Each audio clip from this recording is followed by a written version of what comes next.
Nanti kata Nabi begini, Nabi itu sedang duduk dengan teman-teman, sahabat beliau, tiba-tiba begini kata Nabi, nanti ada yang dipanggil di surga sama pintu puasa, namanya Ar-Rayyan.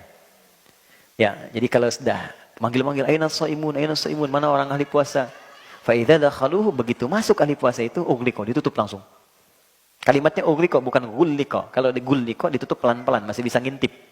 Tapi ini ughliqa, cepat. Jadi orang penasaran, kenapa sih? Udah masuk duluan.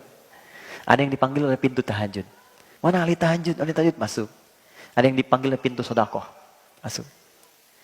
Terus saat semua hening, gini, seorang sahabat bertanya, ya Rasulullah, ada nggak yang dipanggil bersaut-sautan lewat semua pintu itu? Semua manggil. Mana si fulan, mana si fulan, mana? Langsung disebut namanya si fulan. Mana si fulan? Kata Nabi, ada. Dan aku bermohon pada Allah, semoga engkau termasuk dari bagiannya. Dari sejak itu, walaupun ada doa Nabi, sahabat itu tetap mengeksekusi dengan ikhtiar dia. Maka sejak saat itu, dia keluarkan semua jenis pintu surga. Pintu sedekah, tahajud, puasa, dan yang lainnya. Maka dia bikin program setiap hari mengerjakan amalan di 8 pintu itu. Jadi beliau punya anggaran, setiap hari mesti sedekah.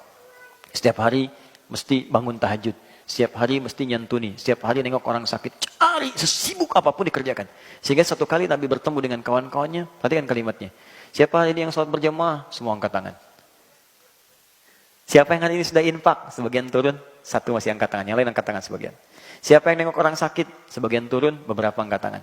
Siapa yang hari ini sudah menyolatkan yang sakit? Yang meninggal. Menyolatkan yang meninggal. Cuman beliau angkat tangan.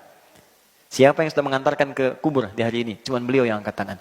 Semua yang disebut Nabi, cuman beliau yang angkat tangannya. Maka diambillah tangannya oleh Nabi, dikatakan, ini adalah saudaraku, siapa yang menyakitinya telah menyakitiku.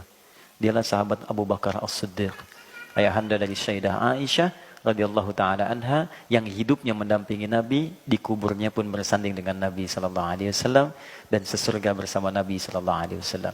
Saya ingin katakan, jika sahabat Abu Bakar saja yang hidupnya bersama Nabi, hijrah menemani Nabi, dikubur bersama Nabi, di surga dengan Nabi, dan termasuk mertua dan sahabat Nabi, masih serius untuk menempuh amalan, maka siapa kita yang tidak satu kuku pun setara dengan amalan Abu Bakar As-Siddiq?